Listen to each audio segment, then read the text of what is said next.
Welcome to the Weathermatic installation guide for the SL Connect on the Hunter I-Core controller.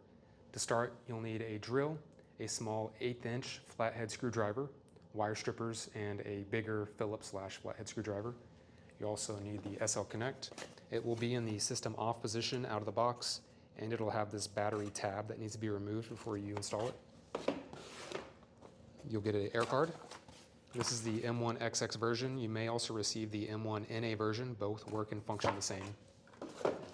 This is the second iteration of our wiring harness. It has an orange wire instead of a second white wire. The original harness had two whites with a number 1 and number 4 on it.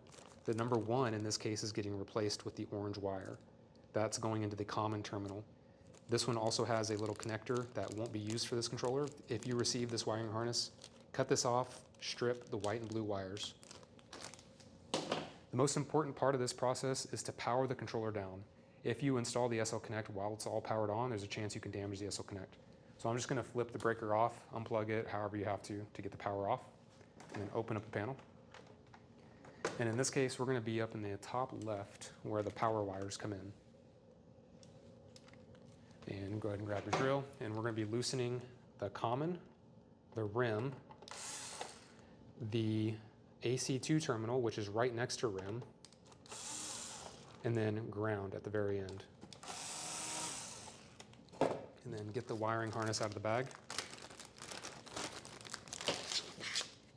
It has two sides to it.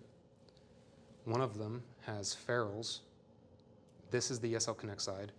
The side with just open wires, that's for the controller. We'll also need to remove all these tabs.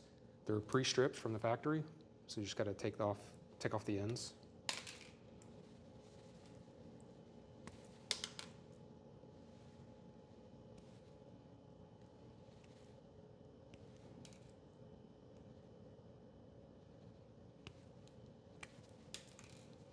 All right, so I'm going to start left to right with the ground wire. Sneak it up into the ground terminal.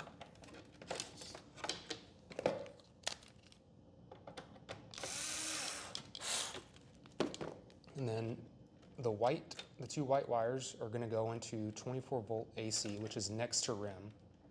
So you might have to finagle some of the wires that are already in there.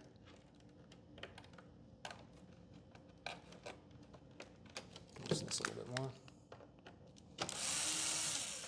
That way everything can go in nice and easy. Might have to twist these two small remote wires, the blue and white, just to make them go in easier as well.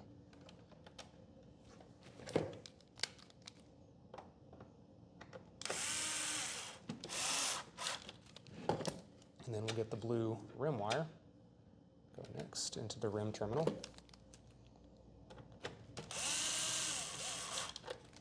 And lastly, the orange common wire. You can also tie that into your valve commons.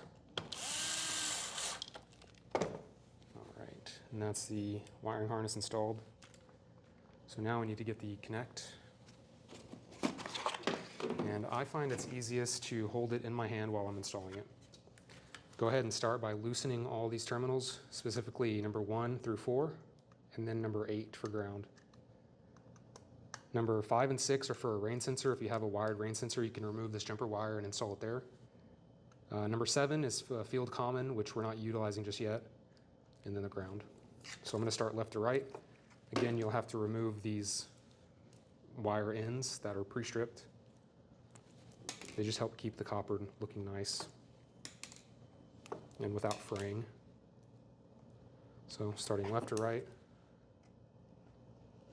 orange is common. These are color coded with labels, so this is a blue rim wire.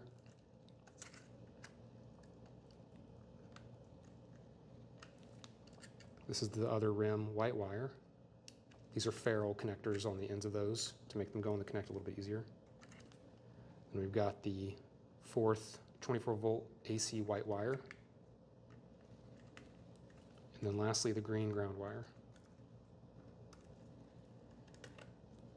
It comes with Velcro on the back, so you can take this part off, take the sticky part off, and then attach it right here and make it look nice for your customer. can route this however you need to, maybe like that. You can also cut this heat shrink off and strip the wires down to the correct length. In this case, I'm just going to temporarily affix it in there just to make it look nice for demonstration purposes. And then now we're ready for the air card. This RJ11 connector will go into the connector on the air card. Again, I'm not going to install this just for this demonstration. I'm just going to lay it in there. And now we're ready for the power to the controller. So you'll notice when it first gets powered on, the SL Connect will have a red light.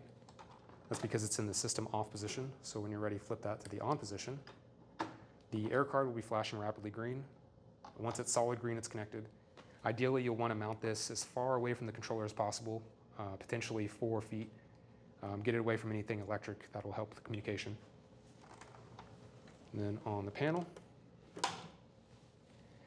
we recommend to leave this in the system off position because the SL Connect has its own programming. When you send the programming from SmartLink to the Connect, it will retain it internally. The controller can also have its own programming, so if both are in the on position, they can overwater or double water. So we recommend leaving it in the system off position, then affix this sticker that shows that it must remain in system off. Affix that anywhere on the controller that the contractor or customer will see it. And then if you have any questions or if you want more instructions, you can visit this QR code.